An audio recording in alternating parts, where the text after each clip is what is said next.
السلام عليكم، عاملين ايه؟ كل سنه وانتم طيبين. النهارده بقى عملت معاكم صينيه فراخ جميله كده مع شويه اجنحه. انا سلقت الفراخ بس 3 دقايق بس عشان انا كنت عايزه شوربه عشان هعمل محشي. لكن لو مش كنت عايزه شوربه انا كنت هدخلها مع الاجنحه كلهم ايه مره واحده. سلقتها وعملناها بتتبيله جميله ودخلناها الفرن مع الاجنحه، طلعت بالشكل الجميل ده. وكل سنه وانتم طيبين. جربوها هتعجبكم كتير قوي يا جماعه، بتتبيله جميله جدا. يا جماعه انا معايا بقى الخلطه بتاعتي الجميله اهي بتاعت الفراخ اهيت، بصل على طماطم على فلفل.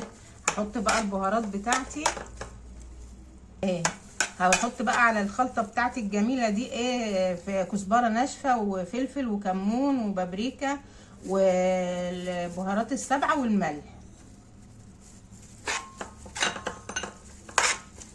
وشطه حسب الرغبه.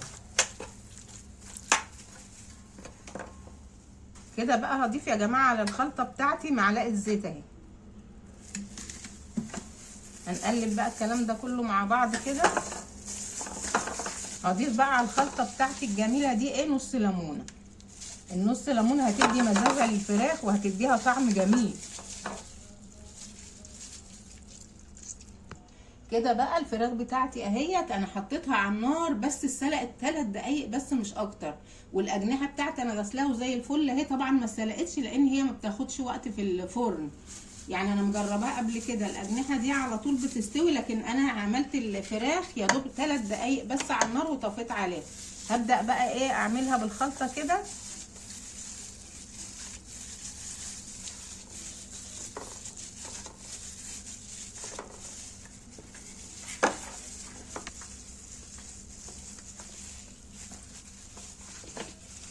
الخلطه دي بسم الله ما شاء الله يا جماعه بتخلي الفراخ تحفه.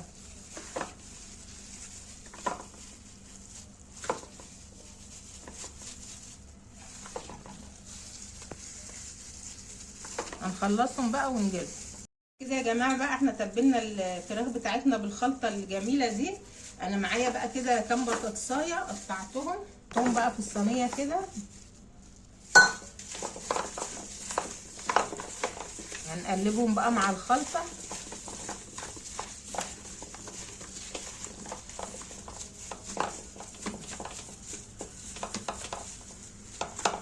انا حطيت البطاطس بقى في قاع الصينيه. هجيب الفراخ بتاعتي المتبله دي والاجنحه، هروح ايه رصهم بالشكل ده كده.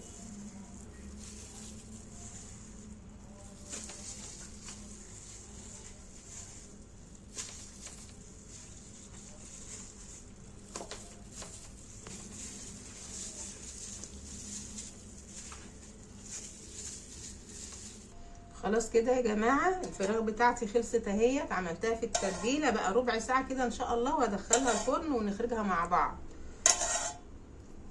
يا جماعه خلصنا صينيه الفراخ بتاعتنا اهيت، بقى طلعت بالشكل الجميل ده. الف هنا وشفا.